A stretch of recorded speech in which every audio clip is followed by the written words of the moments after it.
कानपुर में वार्ड 76 हरवंश मोहाल में मेट्रो कार्य के दौरान जर्जर हुए भवनों व जमींदोज मकानों, जल आपूर्ति में समस्या व सीवर लाइनों में सीमेंट भरने के विरोध में समाजवादी पार्टी ने शनिवार को विरोध प्रदर्शन किया।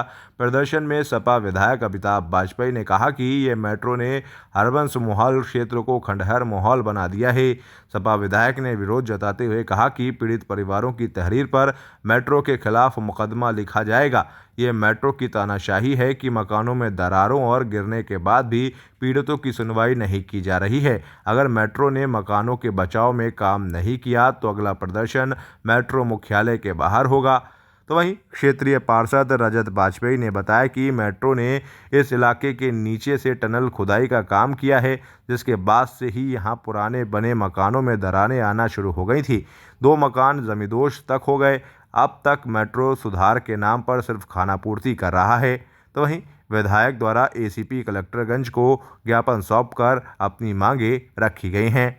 प्रशासन ध्यान दो, ध्यान दो, ध्यान दो। पीड़ितों को राहत दो, राहत दो, राहत दो। पीड़ित परिवारों को राहत दो। भैया, मेट्रो की तानाशाही लगातार बढ़ती चली जा रही है। क्षेत्र में 2 मकान पूर्व में 2 माह पूर्व लगभग जमींदोज हो गए थे, जिसकी शिकायत पूर्व 3 महीने पूर्व से जो मकान मालिक हैं, जो किराएदार हैं, वो बराबर मेट्रो के अधिकारियों से कह रहे थे, लेकिन इनके कान में जूं तक नहीं रेंगा। इन्होंने किसी भी बात को तवज्जो ना देते हुए सिर्फ टर्नल निकाल के जो मेट्रो का ट्रायल है वो लेकर और यहाँ से जाने की मंशा इनकी बराबर बरकरार रही। लोगों के घरों में दरारें बढ़ती चली जा रही हैं। लोगों के 2 मकान गिर गए हैं। हाल में ही मैंने 13 सितंबर को एक पीछे घसियारी मंडी में एक कमरे का मकान है, उसकी छत डैमेज हो रही थी। मैं इनसे निरंतर कहता रहा कि वो छत गिर जाएगी। मैंने इनके डीके सिन्हा को वीडियो बनाकर भेजा और इनसे कहा कि तत्काल अपनी टीम भेजकर वहाँ दिखवा लीजिए, नहीं फिर कोई हादसा होगा। लेकिन किसी भी बात को तवज्जो नहीं दी गई। 30 सितंबर को उनके मकान की छत गिर गई। जब छत गिरी उसके बाद मेट्रो के लोग वहां तत्काल पहुंचे और जो बटरिंग कर सकते हैं उस तरह की बटरिंग करके सिर्फ मामले को किसी तरीके मैनेज करने का कार्य बराबर करते रहे। जो 2 मकान गिरे उन दोनों मकानों को किसी भी तरह नहीं बनाया जा रहा है। जो सीवर लाइन डाली जा रही है, जलकल के जेई एक्सचेन मौके पर आकर बोल गए हैं मेट्रो वालों से कि जो आप सीवर लाइन डाल रहे हैं, जो इसके चैम्बर बना रहे हैं, आधा बाई आधे के चैम्बर बनाए गए हैं, जबकि मिनिमम चैम्बर जो होना चाहिए 2 बाई 2 का चैम्बर होना चाहिए। आधे बाई आधे के चैम्बर बना रहे हैं, नालियां बंद करे दे रहे हैं, सीवर के पाइप गलत डाल रहे हैं। लगातार इनसे जलकल के अधिकारी कह रहे हैं, मैं स्वयं मौके पर कह रहा हूं कि ये गलत काम कर रहे हैं, लेकिन ये किसी की बात को सुनना नहीं चाहते हैं। पानी का आलम ये हो गया कि लोग पीने के पानी को तरस रहे हैं। इन्होंने जब लोगों के घरों को जब इनका काम शुरू होना था तो इन्होंने लोगों से आश्वासन करा कि हम 3 बड़े बोर देंगे और 3 बड़े बोर के माध्यम से हम आपको पर्याप्त पानी देंगे, 3 घंटे शाम को, 3 घंटे सुबह। आप अपने घर की बोरिंग हटवा दीजिए, मेट्रो का प्रोजेक्ट है, हम आपको किसी भी तरह परेशान करके, किसी भी तरह की कोई घटना करके हम आपको निराश नहीं करना चाहते। हम आपसे अगर कुछ लेंगे तो उसके एवज में आपको पानी पर्याप्त देंगे।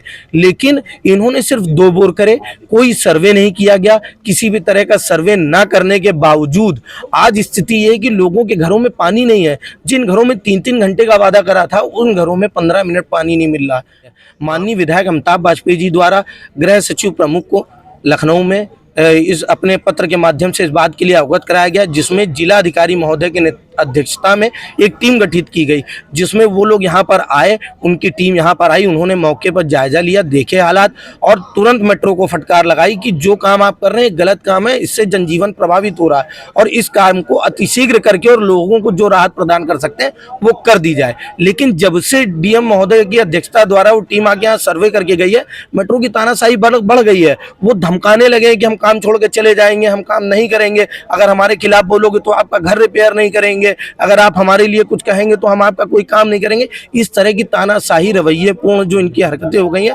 लोग बहुत ज्यादा प्रताड़ित हो गए, जिसके कारण आज मैंने सिर्फ धरने की बात लोगों को बोली है। जो महिलाएं हमारी माताएं बहनें आई हैं, जो बूढ़े बुजुर्ग आप देख सकते हैं कि 90-90 साल के बुजुर्ग यहाँ बैठे हैं, लोग इनसे पीड़ित हैं, जिनके पास कोई रास्ता नहीं है। आप चाची हमारे पीछे बैठी हुई हैं, 6 माह पूर्व इनका घर पीछे गली में है। इनके यहाँ मेट्रो ने लोहे के रॉड लगा के इनका 2 खंड का मकान सिर्फ लोहे के राड पे साध रखा है।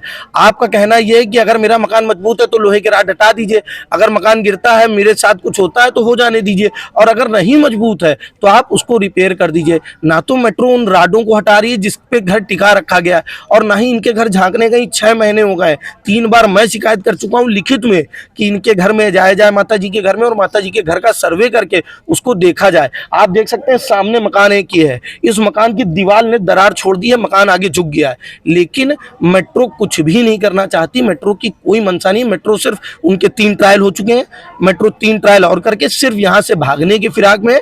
जो लोगों के साथ बीत रहा है, लोग मरते हैं मर जाए, लोग बर्बाद हो रहे हैं तो बर्बाद हो जाए। हमें ऐसी मेट्रो नहीं चाहिए कि जिससे गरीबों के घर उजड़ जाए। हमें ऐसी मेट्रो नहीं चाहिए जो पीड़ित परिवार रोड पे आ जाए। हमें ऐसे घर नहीं चाहिए, मेट्रो नहीं चाहिए जिससे लोगों पानी को तरस जाए। ऐसी मेट्रो नहीं चाहिए। हमारी मुख्यमंत्री जी से अपील है, हमारी जिला प्रशासन से अपील है कि मेट्रो सिटी बनाने से पहले उस सिटी को मजबूत करा जाता है, घरों में सुविधाएं दी जाती है। मेट्रो सिटी बना रहे हैं और घर को जर्जर करते चले जा रहे हैं। हम पीड़ित पक्षों की ये मांग है कि हम लोगों की पीड़ा को समझते हुए हम लोगों को इससे निजात दिलाया जाए, नहीं तो मेट्रो चली जाएगी, साल दर साल सैकड़ों मकान गिरेंगे, न जाने किसी के साथ कोई घटना दुर्घटना हो जाएगी, कोई जिम्मेवारी लेने वाला नहीं है। आज हम लोगों की स्थिति मरने की कगार पे आकर खड़ी है, लेकिन कोई सुनवाई नहीं। डेमोक्रेटिक आई न्यूज़ चैनल को लाइक करें, शेयर करें, सब्सक्राइब करें और बेल आइकन दबाएं। जुड़े हमारे न्यू कॉन्सेप्ट पॉकेट मनी के साथ और कमाएं अपनी पॉकेट मनी। जल्दी उठाएं अपना मोबाइल और अपना CV हमें मेल करें info@democraticnews@gmail.com पर।